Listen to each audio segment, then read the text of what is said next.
नमस्कार।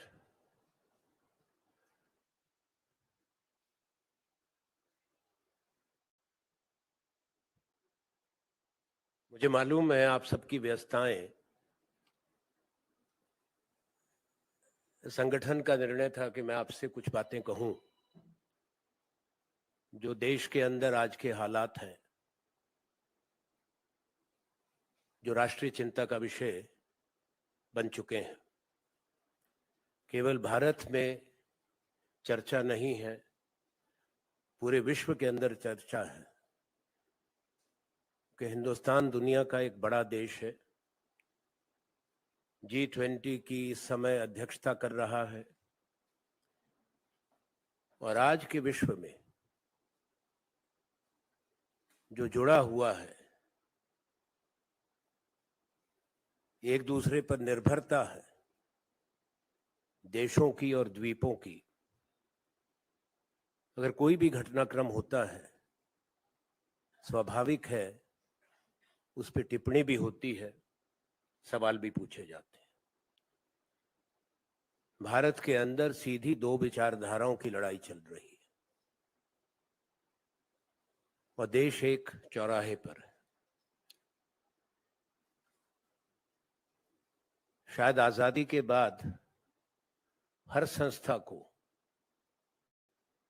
जो देश के संवैधानिक प्रजातंत्र को जिंदा रखती है, इतनी बड़ी चुनौतियां एक साथ नहीं आई। देश की संसद सबसे बड़े प्रजातंत्र की, ये केवल आज इस बार के सत्र का मैं जिक्र नहीं करना चाहता। पुरानी परंपराएं टूट चुकी हैं।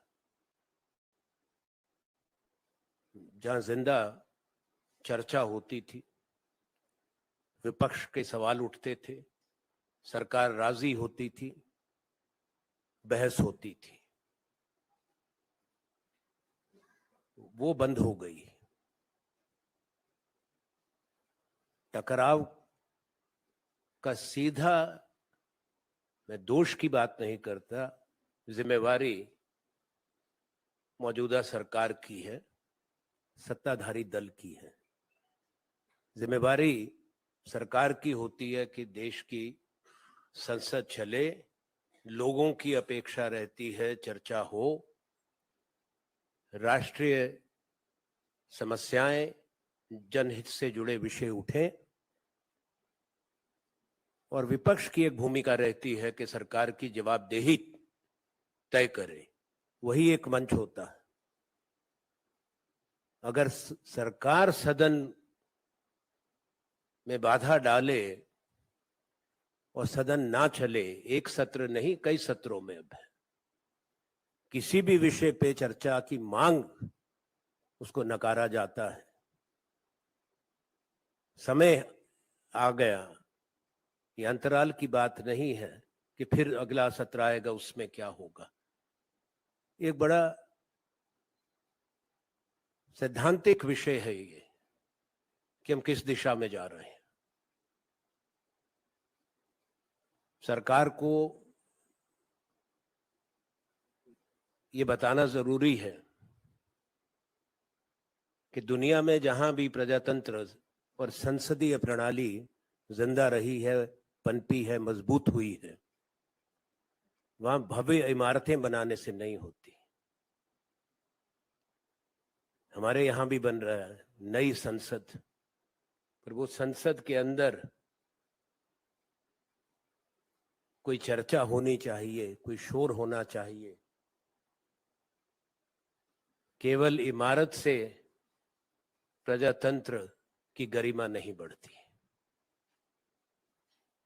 क्या लोग सिर्फ इमारत देखना चाहते हैं या संसद में क्या होता है उसको देखना चाहते हैं? मुझे कहने में कोई संकोच नहीं है, जहां हमको इस बात का गर्व है कि दुनिया का सबसे बड़ा प्रजातंत्र बनाया गया आजादी के बाद, पर उस प्रजातंत्र में सही माने में स्वच्छंद रूप से बात कहने की जो जगह थी वो सिमटती जा रही है। दूसरा विषय है जो मैंने बताया आपसे, चिंता का, देश की अर्थव्यवस्था, कोई चर्चा नहीं करता। हैरानी है कि प्रचार इतना हो रहा है, आप लोगों की भी कुछ कभी सवाल करते हैं, कभी कोई बात सामने आती है। क्या कभी सोचा है कि देश में बेकारी की क्या हालात है? क्या मार्च महीने के आंकड़े मालूम है सब लोगों को?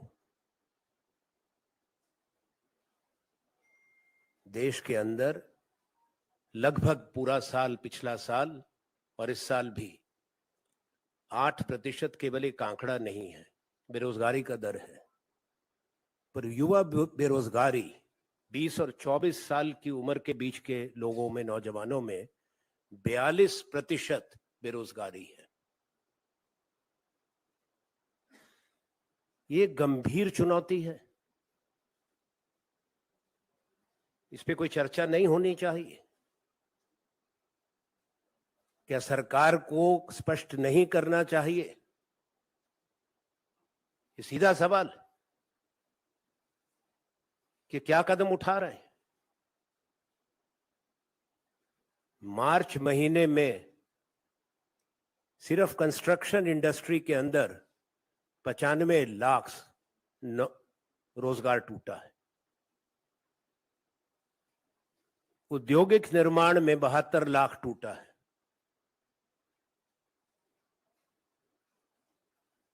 और रिटेल सेक्टर के अंदर 65 लाख टूटा है।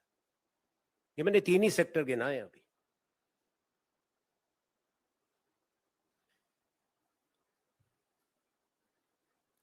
तीसरा विषय जो चर्चित भी है कि हमारी यहां एक नियम और कानून पर देश चलता है, संवैधानिक प्रजातंत्र को एक बड़ी चुनौती है, खास तौर पे जब विपक्ष और विपक्ष के नेता निशाने पर रहते हैं। भारत की न्यायपालिका के लिए, हमारे प्रजातंत्र के लिए और विशेष तौर पे मैं कहूंगा हमारे जुडिशरी के सामने एक बहुत बड़ा इम्तिहान का समय है। व्यक्ति विशेष की बात नहीं है। राहुल गांधी जी का जिस ढंग से जो एक फैसला आया और तेजी से सदन से निष्कासित करना कोई अच्छा संदेश नहीं है। अगर वो पैमाना लागू कर दिया जाए सब पर, तो संसद के बाहर ही राजनीतिक दलों के नेता आपको मिलेंगे, संसद खाली हो जाएगी। अगर सबकी एक एक टिप्पणी निकाल कर देख ले और वही मापदंड लगा दिया जाए, तो सूची आप बना लें कितने लोग बाहर होंगे। मुझे इसमें कोई शक नहीं है कि ये भी समय के साथ इसमें सुधार जरूर होगा। विस्तार में ना जाते हुए जो निर्णय गलत था वो निर्णय बदला जरूर जाएगा, पर वो उसका होना और ये घटनाक्रम अपने आप में एक गलत संदेश देता है। हमारे यहाँ जिस तरह से निर्णय हो रहे हैं और केवल किस कारण से, मेरे साथी इस पे बहुत बोल चुके हैं संगठन की तरफ से, मैं उस पर कुछ नहीं कहना चाहता। क्या भारत की संसद में पहले नई सरकारों ने आलोचना देखी थी? क्या सरकार पर हमले नहीं हुए थे सदन के अंदर? क्या आरोप नहीं लगे थे कि पहले की सरकारें, पहले के प्रधानमंत्री, उन्होंने जेपीसी नहीं बनाई थी?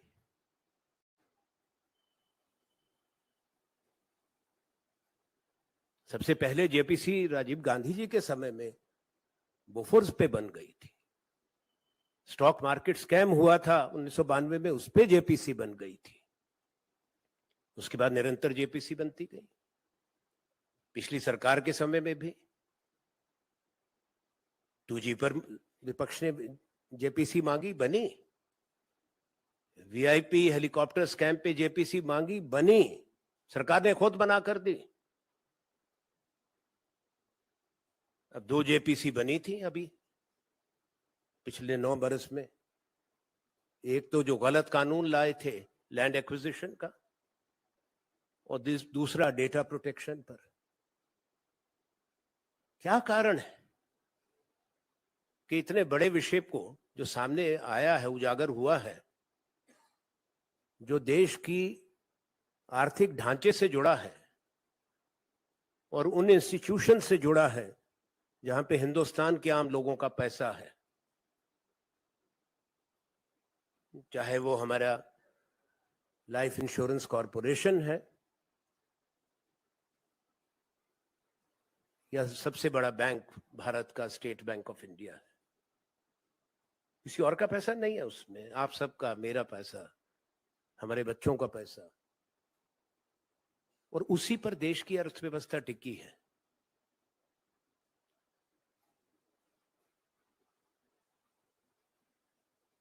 राजनीति के शोर में और जो माहौल है, मैंने जैसा जिक्र किया, इसमें कटुता है, टकराव है, बड़ी तस्वीर हम देखना छोड़ चुके हैं। शायद समय आ गया है, इस देश को गंभीरता से सोचना पड़ेगा एक कानून बनाने का, मोनोपोलीज को खत्म करने का। इतनी बड़ी खाई बन चुकी है अमीर और गरीब के बीच में, वो चर्चा का विषय देश में नहीं रहा। As I have said, there are few important things on which I have shared my concerns. This overall state of affairs in the country, especially a dysfunctional parliamentary democracy, which has been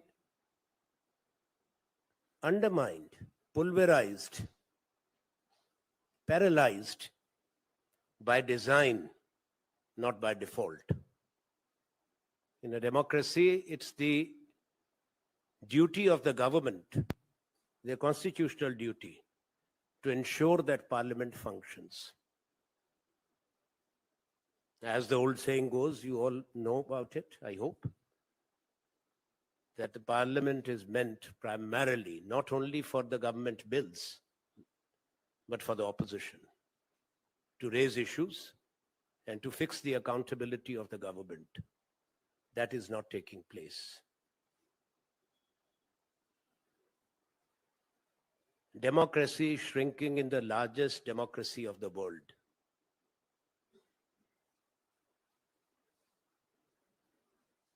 And magnificent buildings, new building. I have not seen any major democracy in the world obsessed with a new building of parliament, and parliament doesn't function.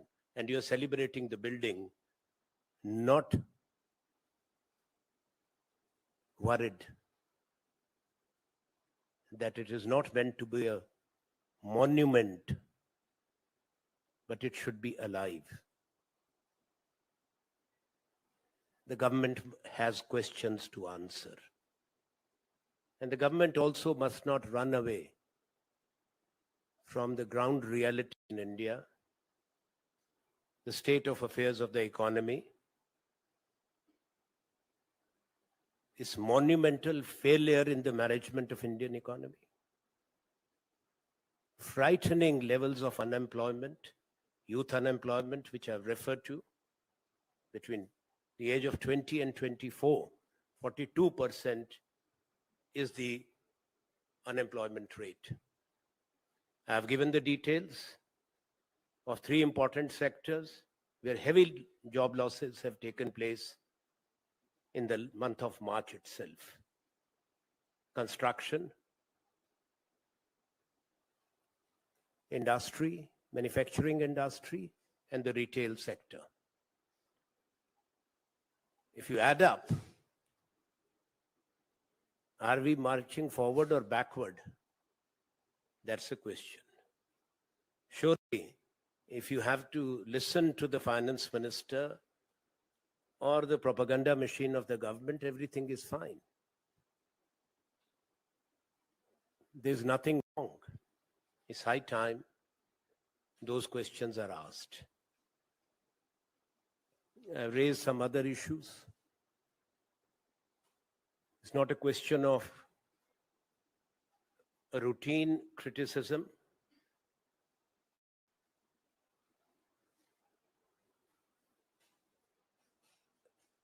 There are issues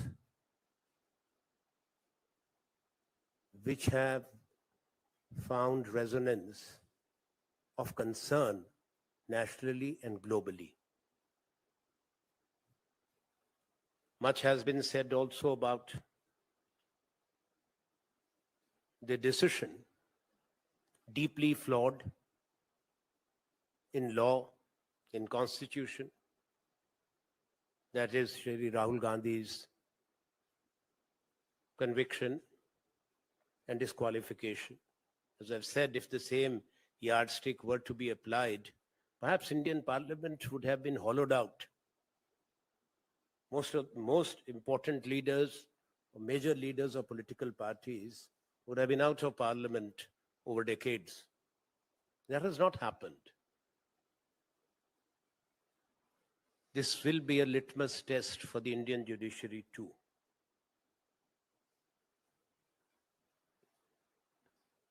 I have no doubt what is wrong will be corrected. A flawed decision in law will be reversed. And I say that with my understanding of law and constitution. This is not the forum to argue or to add to what we have said and my colleagues have said recently when we talk to the media across the country. And I have myself spoken in great detail in the press conference in Bengaluru. I know today is a day when media attention, as I was told by Sunil Prabhu, is elsewhere. But if there are any questions which are relevant to the issues that I have spoken about, please do ask me. I don't come every day. If anybody has questions, I will take it quickly, and thank you.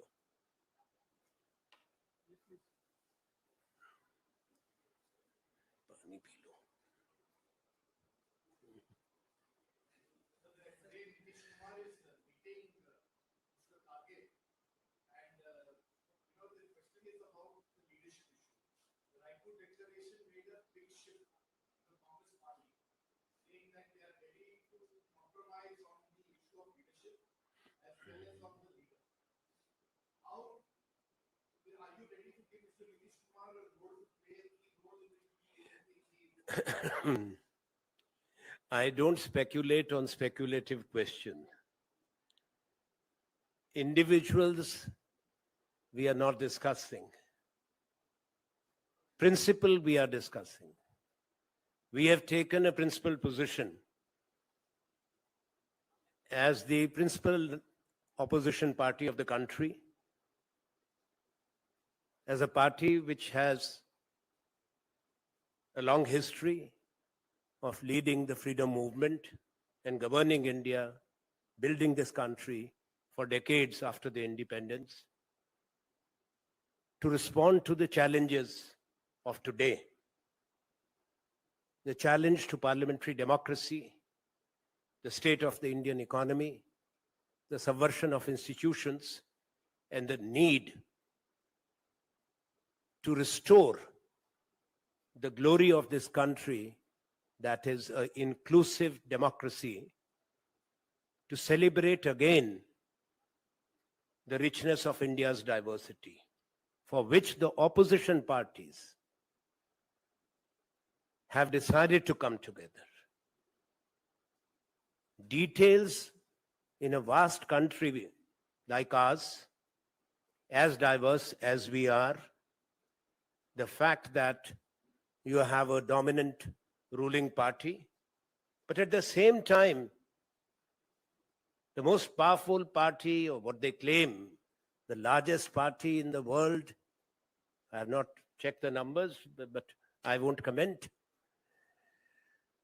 The fact is that the peak of the popularity, they have 37% of national vote, and 63% of India voted against them.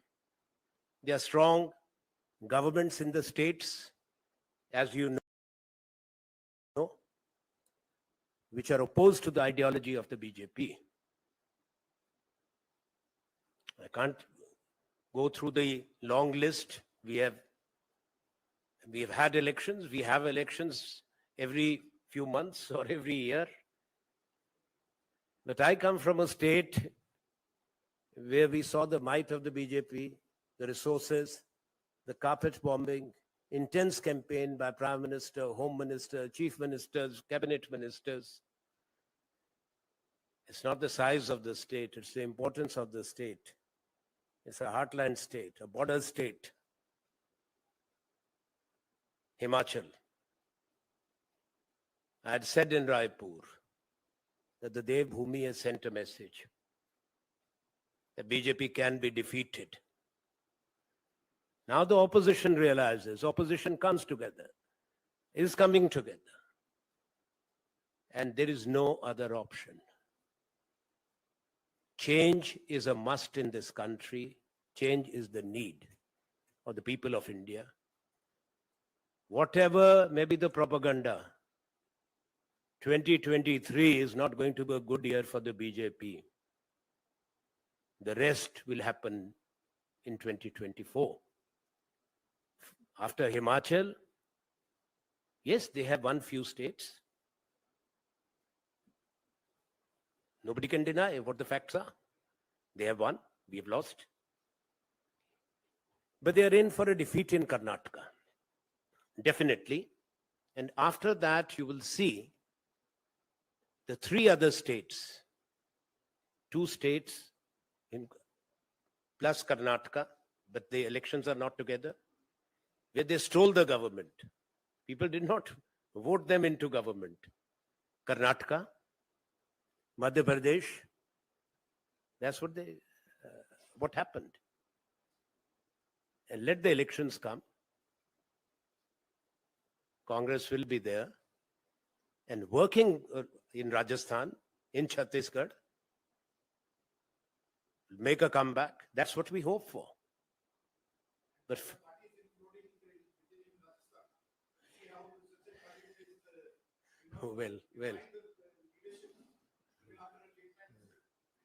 well,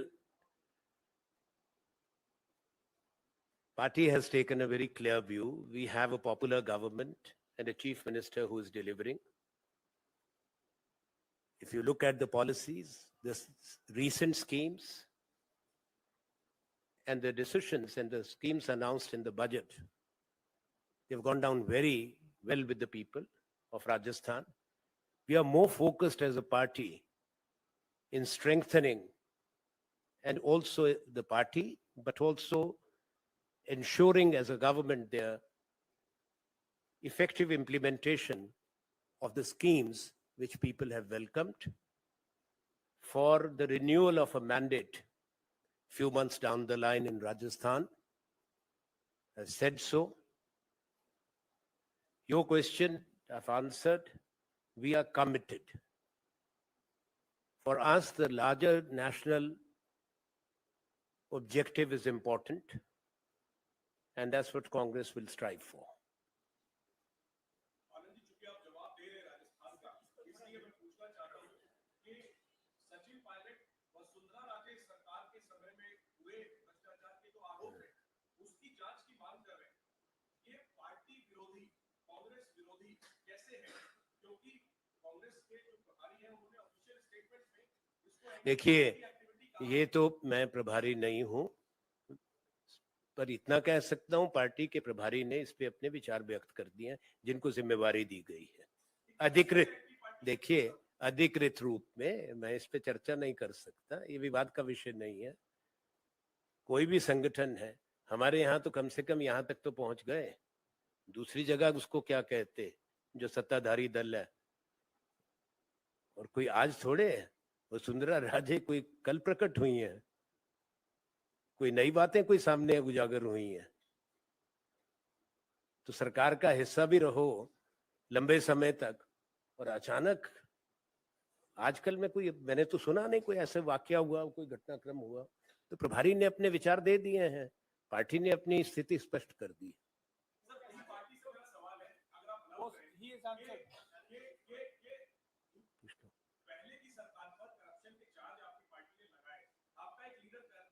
मैंने इसका सवाल का जवाब दे दिया। I can't have a discussion. Party के अपने नियम होते हैं कि क्या चीज अनुशासन की परिधि में है, क्या अनुशासन के बाहर है।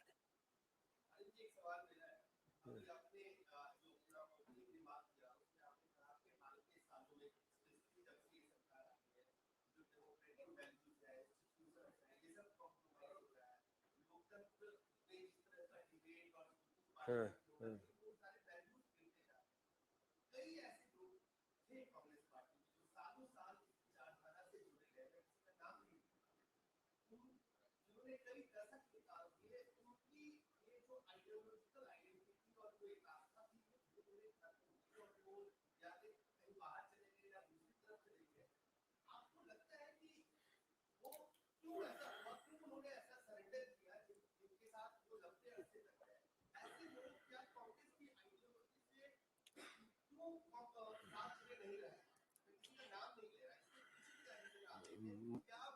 मुझे नहीं लगता कि, देखिए, राजनीति में जो आवागमन है, मतभेद है दलों के अंदर, कई बार मतभेद के साथ साथ गुटबाजी भी है, वो कोई नई बात नहीं है, हर राजनीतिक दल में रहा है।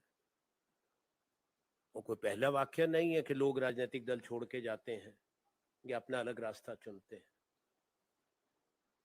हर दशक को देख लीजिए, हमेशा होता रहा है, और कोई ऐसा विशेषज्ञ नहीं है जो कि किसी दूसरे का मन पढ़ के उसके कारण बता सके, वो विश्लेषण करना भी संभव नहीं है।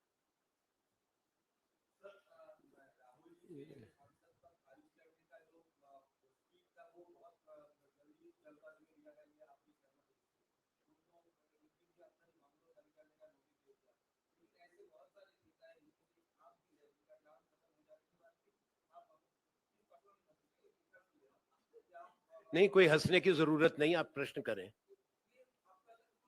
पहले मैं आपके प्रश्न के, मैं समझ गया, आपकी मंशा भी समझ गया, ये राहुल जी पे कम है, आराम से बैठिए, है, मुस्कुराइए।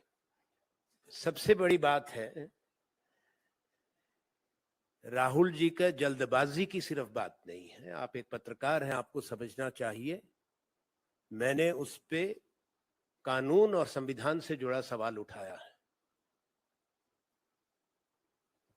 कोई अधिकार नहीं है भारत के संविधान ने दिया किसी को, ना लोकसभा के अध्यक्ष, ना लोकसभा के सचिवालय को, सेक्रेटरी जनरल को, एक चुने हुए सांसद को निष्कासित करने का। आर्टिकल 102 एंड 103, 102 और 103 भारत का संविधान का जरा पढ़ लें। वो केवल भारत के राष्ट्रपति को अधिकार था, इसीलिए मैंने कहा एक गलत निर्णय है जिसको चुनौती है। दूसरा आपका प्रश्न है कि बंगला खाली करने का, वो नियम है, वो नोटिस जाता है हर किसी को 30 दिन का नियम रहता है, पर उसके साथ ही नियम भी है, क्योंकि सरकारी बंगले नहीं है। एक आपको अंतर समझना पड़ेगा कि कौन से बंगले या मकान भारत की संसद के हैं, लोकसभा पूल के हैं या राज्यसभा पूल के हैं, और कौन से ऐसे मकान हैं जो सेंट्रल पूल के हैं, भारत की सरकार के हैं। संसद के अपने नियम होते हैं। ऑथराइज्ड और अनऑथराइज्ड ऑक्यूपेंसी होती है, और किसी सांसद की टर्म खत्म होने के बाद भी दर्जनों उदाहरण आपको मिलेंगे दशकों के, जब कारण भी उल्लेखित होते हैं, जो अधिकृत ऑथराइज्ड ऑक्यूपेशन दी जाती है, उसके नियम है। क्योंकि आपने सवाल किया है, the house in which I presently there is an authorized occupancy by the parliament, by the Rajya Sabha. I have not even for a day or a second been in any unauthorized stay. Number two, after my term, as per the rules of the parliament, I stay only for a limited period of extension on market rent, which is notified. So do your homework before you ask me such questions. Whatever is there is in public domain.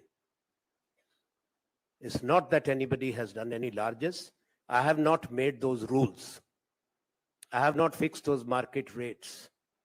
Go by the parliament bulletin, gazetted, notified. If you find fault with that, I can't help you.